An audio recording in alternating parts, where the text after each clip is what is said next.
پہلا سوال ہے شباب کے بارے میں، جوانی کے بارے میں کیسے صرف کی۔ جن لوگوں نے جوانیاں اللہ تعالیٰ کے دین کے لیے وقف کر دیں، اسلام کے لیے وقف کر دیں، اللہ کی عبادت کے لیے وقف کر دیں، اسلام کی سربلندی کے لیے وقف کر دیں، کھیلنے کودنے کے ایام میں اپنے آپ کو نیک صالح بنا لیا، اللہ اس کی قدر و قیمت کیا بنائیں گے۔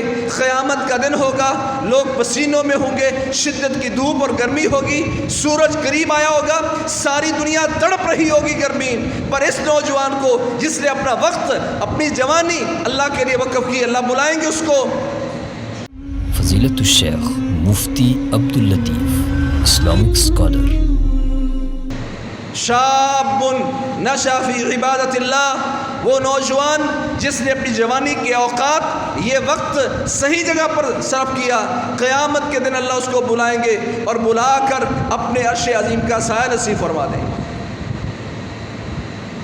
ہماری بہنیں بیٹیاں جوانی میں دین کے لیے کیا کرتی ہیں، دین کے لیے کتنی تڑپ ہے، بچوں کی تربیت کے لیے، ان کو اسلامی بنانے کے لیے کتنا وقت اس نے صرف کیا۔ شاب ان میں صرف نوجوان مرد شامل نہیں ہیں، نوجوان عورتیں بھی شامل ہیں، لڑکیاں بھی شامل ہیں۔ ہماری بہن بیٹی نے کبھی سوچا کہ وہ اپنی جوانی اسلام کے لیے کیسے صرف کر رہی ہے؟ اس کا وقت جو اللہ نے اس سے پوچھنا ہے، الگ سے پوچھنا ہے، اس کے بارے میں کیا تیاری ہے؟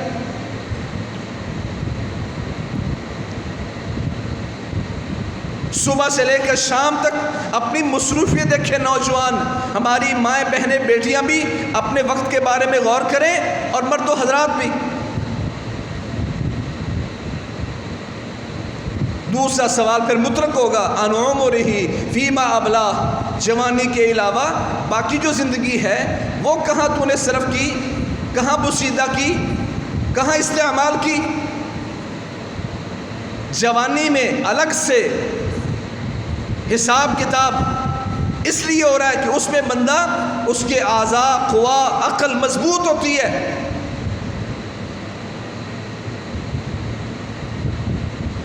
جب کسی کام کا نہیں رہتا اس وقت مسجد میں ہوتا ہے، اللہ اجر اس کا بھی ضائع نہیں کرتا، پر جب اللہ کے دین کو اس کی صلاحیت کی ضرورت تھی وہ اس نے وقت کیسے خرچ کیا۔ پورا سال گزر گیا ہے، نوجوان نے نہیں سوچا پورے سال کا جوانی کے ایام کا حساب ہونا ہے، کیسے وقف کر رہا ہوں، کیسے صرف کر رہا ہوں۔ ماں اور باپ کو فکر ہے، پڑھائی کو وقت کتنا دیتا ہے، اسکول کالج کے لیے کتنی محنت کرتا ہے، اسلام کے لیے کیا کر رہا ہے، کسی کو فکر ہی نہیں ہے۔ سوچیں بدل گئی ہیں۔ اب جب سوچیں بدل جاتی ہیں تو پھر ومن تشعبت بہ الہموم ومن تشعبت بہ عموم الدنیا، جس بندے کو دنیا کی سوچیں فکریں بکھیر کے رکھ دیتی ہیں، اللہ کریم اس سے اتنا ناراض ہے، اللہ کریم اس کو اتنا غفلت میں ڈال دیتا ہے اس کی اس کوتاہی کی وجہ سے۔ فرمایا اللہ کریم کو لم یبال اللہ فی ای اودیتھا ہلک، وہ جس کھڈے میں مرضی گر کے مر جائے، جس گھاٹی میں، دنیا کی جس گھاٹی میں گر کے مر جائے، اللہ کو کوئی پرواہ نہیں ہے۔ اس جوان کو اللہ نے دے دیا وقت، کما تو جو کماتا ہے۔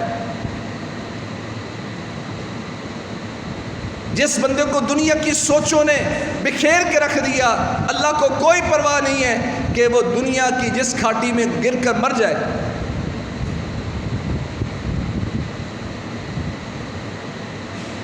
عمر کے بارے میں حساب ہونا ہے، اسی لیے رسول اللہ صلی اللہ علیہ وسلم کے بارے میں آتا ہے کہ آپ کان یذکر اللہ علی کل احیان، ہر وقت اللہ کو یاد کیا کرتے تھے، ہر وقت اللہ کا ذکر کرتے تھے، ہر وقت اللہ کا ذکر کرتے تھے۔ ہم میں کتنے ہیں جو ہر وقت اللہ کا ذکر کرتے ہیں؟ محدثین نے یہاں تک لکھا کہ جب آپ واش روم سے باہر آیا کرتے تھے تو کہتے تھے غفرانہ کا، اللہ کے نبی کی یہ سنت ہے غفرانہ کا، یا اللہ تیری معافی چاہتا ہوں، تجھ سے بخشش چاہتا ہوں، یا اللہ تیری بخشش کا متلاشی ہوں۔ محدثین کہتے ہیں اس کی وجہ یہ ہے کہ اللہ کے نبی اس بات پہ پریشان ہے کہ چونکہ واش روم تھا، اللہ کو یاد نہیں کر پایا، وہاں اللہ کا ذکر نہیں ہو پایا، یا اللہ میں یہ وقت شاید تیری عبادت میں صرف کرنا چاہیے تھا، نہیں کر پایا، یا اللہ تجھ سے بخشش چاہتا ہوں۔ اتنے لمحات کی بھی فکر ہے، ہمیں کتنی فکر ہے؟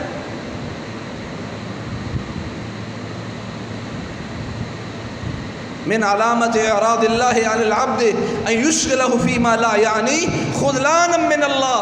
حضرت حسن بصری رحمہ اللہ فرمایا کرتے تھے جب اللہ کسی پہ ناراض ہوتا ہے، اللہ اس کو اپنے آپ سے دور کرنا چاہتا ہے، اللہ اس کو ذلیل کرنا چاہتا ہے، تو اس کو ایسے کام میں مشغول کر دیتا ہے جس کا آخرت میں کوئی فائدہ نہ ہو.